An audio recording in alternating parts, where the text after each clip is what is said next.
Hello and welcome back to Mastering Photoshop. In this lesson, let's have a look at different types of images or different file formats for the images. Now, Photoshop can understand, recognize, open, save and deal with several different types of file formats. And to check that, go to File and say Open or Control O on your keyboard.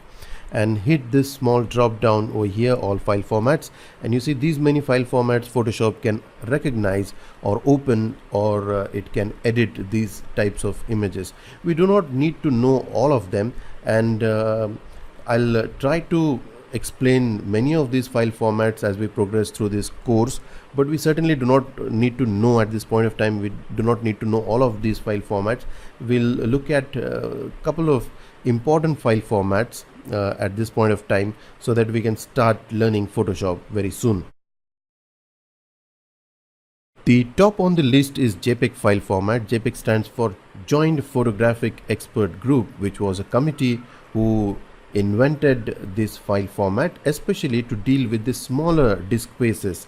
We used to have floppy drive which was 1.4 MB, which is several hundred or thousand times smaller than the SD card you have on your mobile phone.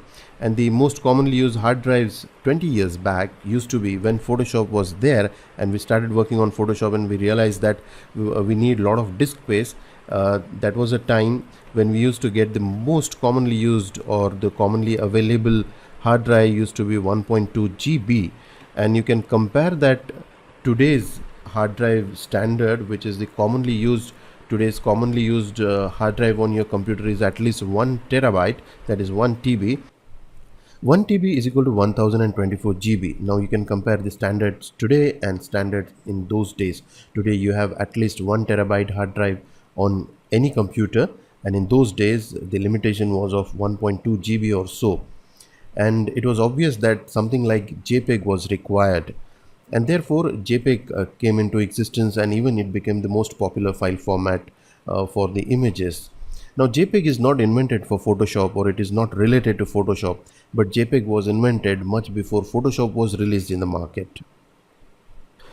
JPEG file format is also known for its quality loss, and it is known as a lossy file format, but then the standards have reached to a level where you don't have to worry about the loss of quality. If you save JPEG file with 100% quality, it will retain the important elements of the image and the quality elements of the image, and it can give you the best quality of images in all possible ways.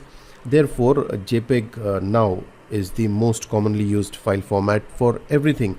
For websites, you don't have any other option but JPEG. So all the images you see on the websites, ranging from small buttons to the promotional images and the banners, everything is in JPEG file format, as well as you can use JPEG file formats for printing glossy brochures, magazines and all other things. So wide range of usage with JPEG file format without any worry about the quality loss of images. The next commonly used file format is TIFF, Tag Information File Format.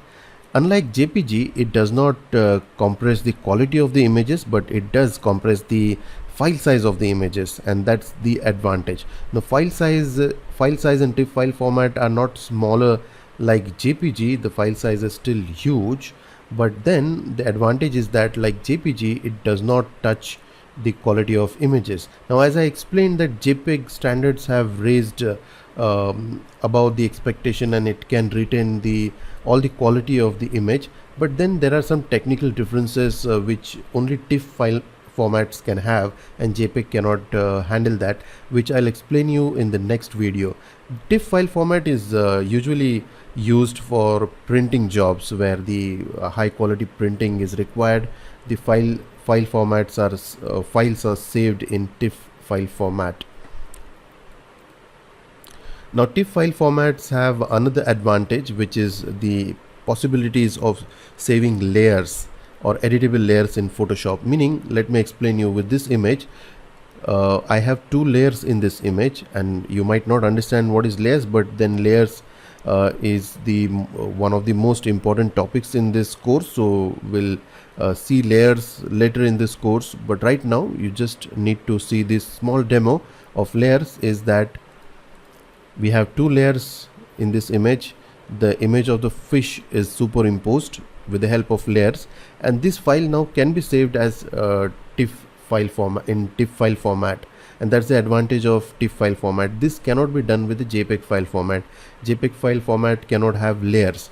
And more about TIFF file format in the next video we'll see. The next file format we are going to look at is PSD, that is Photoshop document, and it is Photoshop's own, Adobe Photoshop's own file format. We do editing work in PSD file format and save those editable files in PSD file format.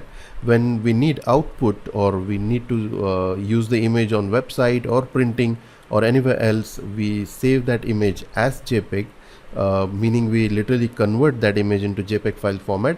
But to work or edit that image, we retain PSD file format, which is the editable file format of Adobe Photoshop. The another important file format we deal with is PNG, stands for portable network graphic, and this is again useful for the web graphics, and we don't use PNG for printing. Even if we use PNG for printing, it is rare.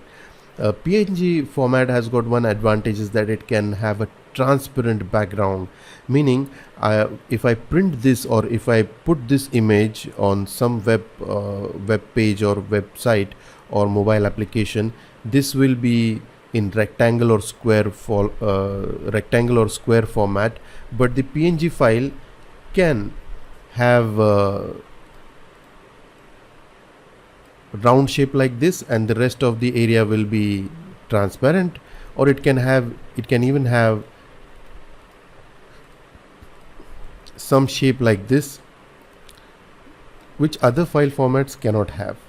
And we can see on the website, we can see the background in this area. So PNG is a transparent file format, and we'll be working with all these file formats quite often in this course, and you will get to know more things about these file formats. And I'll also try to include as many file formats as possible during this course.